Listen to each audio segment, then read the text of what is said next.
And Melissa, we talked about it, the stakes of the game here for Ateneo. You know, even if they are in the top of the standings, I'm pretty sure, you know, Coach LA is not. And you can credit that to their defense. They're doing a great job blocking down and guarding inside that paint area.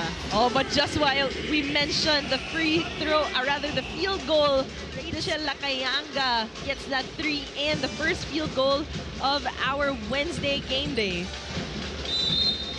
And right at the other end, Kate Cali. Take a look at those last sequences. And just when I was saying I think UE should drive inside the paint, Rachel Lacayanga proved me wrong, knocking down the first three-pointer of this ball game. And you could always expect Kate Cancho to go strong. Well read there by De Luna, the rookie for Coach LA. Hannah Lopez, fellow rookie, gets that one in. Hannah Lopez by the contact with Sarah. Take a look at that, the rookie connection between Erica and Hannah. And that's one thing I love about Erica's game. She knows how to be working. 10 seconds on the shot clock. Ronquillo to Buscar. Buscar, step back 3. Buscar! Beautiful shooting. Their shot clock.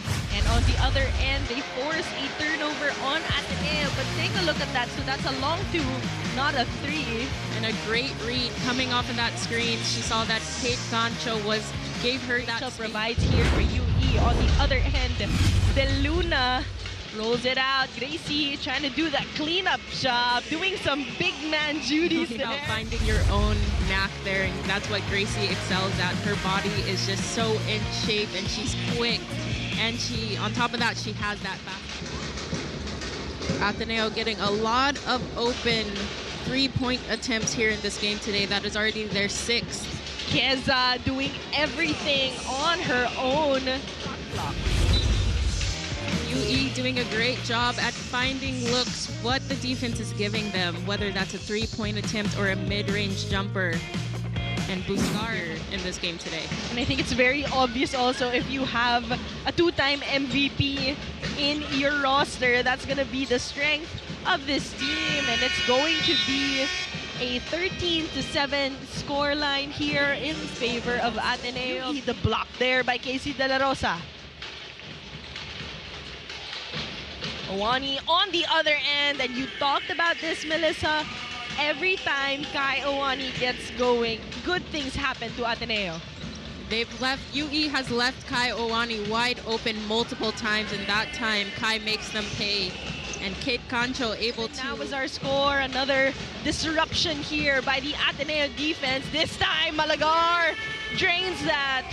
We talked about it at the end of intensity. They forced UE to 2 steals, and then it led to this series of points.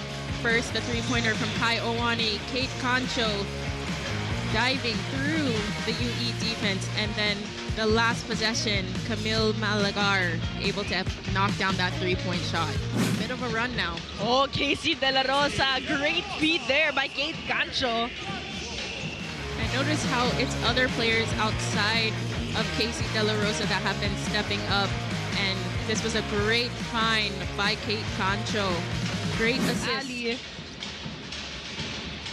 Now it's Moana off the glass and in, and a freebie from the line. Moana Bacalares is also one of those players that, you know, you expect to already step up here for Coach Ian, especially when Rachel's not on the floor. When your star players. Ali goes to Moana. Bacalares trying to dribble it out. She feeds it to the rolling Ronquillo, who gets that basket in. That was a beautiful. We saw that Lopez had just looked away for just a second and then cut right in front of her. Casey De La Rosa just giving everybody, you know, a UE was able to finally get some points for themselves here in the second quarter after Ateneo went on a 10-2 run. But Casey De La Rosa is starting to heat up now, which is a scary sight if you're the Lady Warriors. Get it over someone as tall as Sarah Makanjula. That's a tough shot. Owani, well read. De Luna gets that finish from the left side. Turnovers. They have 10 points off of turnovers. Sai Onyatel, good looking shot, just doesn't fall in. This time she attacks, gets knocks it off the glass, and she gets a foul on Casey De La Rosa. Like I mentioned, Ateneo stepped it up on the defensive end, and it's creating offensive opportunities for them, just like Erica De Luna off of that run ahead. But UE not backing down. I love to see it. And that's the thing about UE. There are 8 new players, including 2 transferees. Gracie Batong Bakal has spent layup rather. Take a look at this. Excellent ball movement to find Gracie Batang Bakal wide open on that 3-point wing. So that means 1 out of every 3 releases go in for Gracie. Hannah Lopez now on the run. 2 defenders, no problem for Hannah. Much about the UE defense in that first quarter, but it has been all Ateneo defense here in this second, and it's created offensive opportunities and a lot of transition points just like that. Importantly, she doesn't go to the line for 2. So great defense on the side of UE this time. That shot was challenged, but Sarah Macanjula just too big and too strong. In other ways. And on this possession, able to use great footwork to rip through the UE defense. Doesn't matter how many. And it seemed like the Blue Eagles were a little bit lax in that first quarter. And then when the second quarter hit, they really leveled it up, turned up the intensity.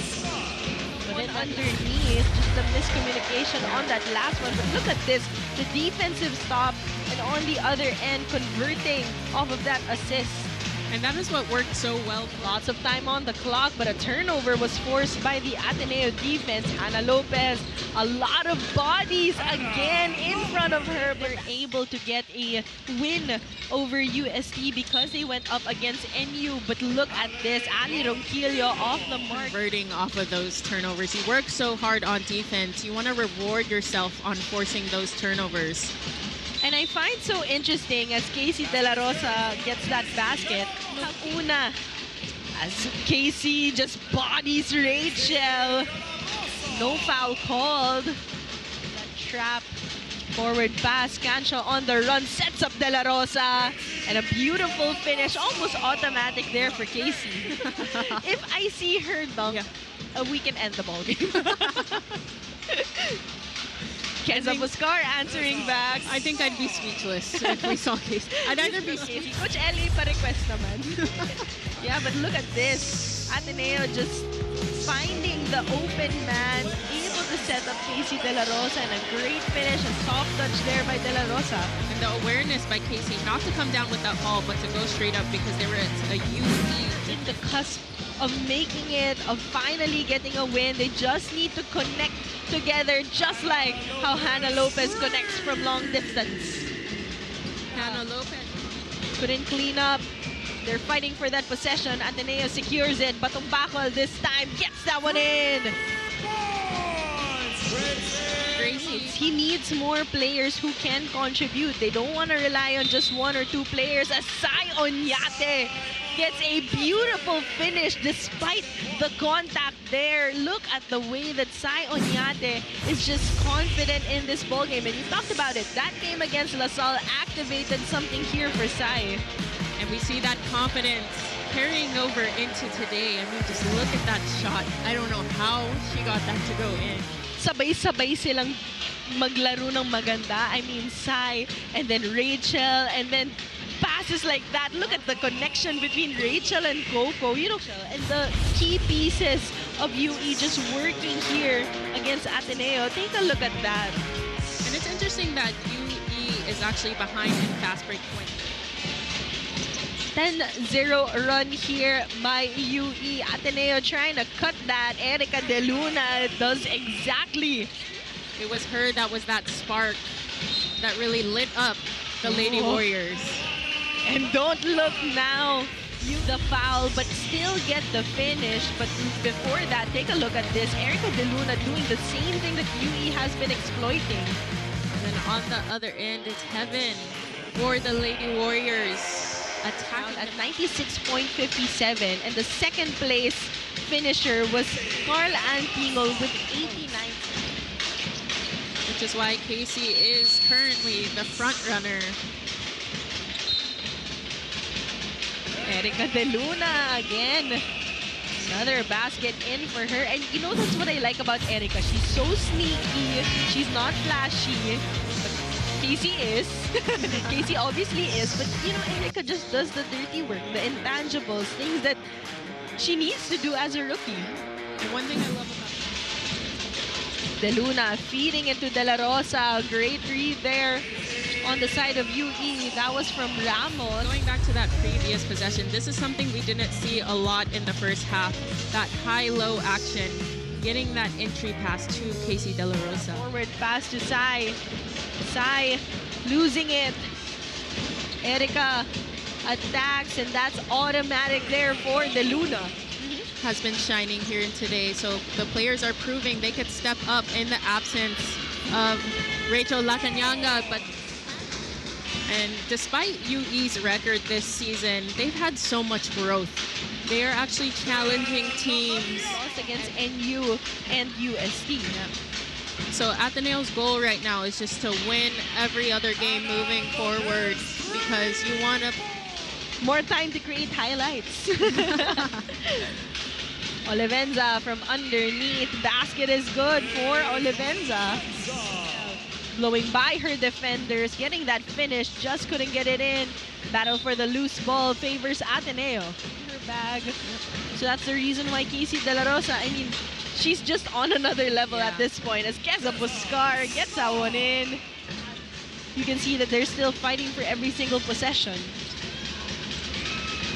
Oh, and again, Casey De La Rosa, because they know that they can match up against them, giving them a very close match in that first round. Three is in. Ronquillo has found her groove. Keza is more effective. I mean, this is going to be a ball game between UE and UP. Gracie Batangbaco, using her speed, has exceeded my initial expectations. Yeah. And this is the team na their standings don't really reflect how good they play.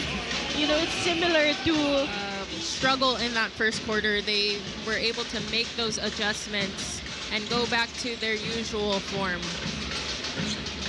And they're still fighting to the very end. Final seconds remaining here for Ateneo.